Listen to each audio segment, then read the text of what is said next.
Hey everybody, this is day 25 of the Chronological Bible reading plan, and I will be reading Genesis chapters 38 through 40.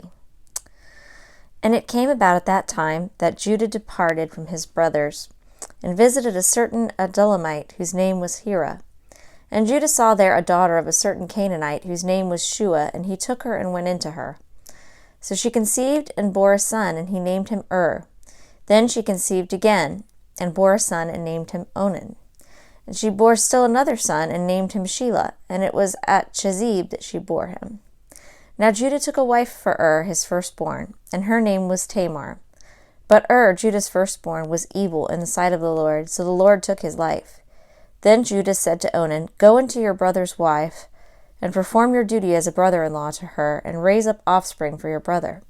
And Onan knew that the offspring would not be his. So it came about that when he went into his brother's wife, he wasted his seed on the ground, in order not to give offspring to his brother. But what he did was displeasing in the sight of the Lord, so he took his life also. Then Judah said to his daughter-in-law Tamar, Remain a widow in your father's house until my son Shelah grows up. For he thought, I am afraid that he too may die like his brothers. So Tamar went and lived in her father's house. Now after a considerable time Shua's daughter, the wife of Judah, died.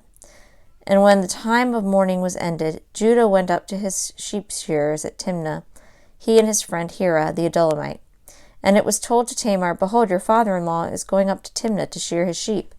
So she removed her widow's garments, and covered herself with a veil, and wrapped herself, and sat in the gateway of Enaim, which is on the road to Timnah, for she saw that Shelah had grown up, and she had not been given to him as a wife. When Judah saw her, he thought she was a harlot, for she had covered her face.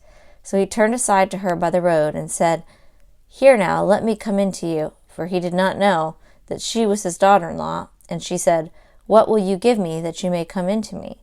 He said, Therefore, I will send you a kid from the flock. She said, Moreover, will you give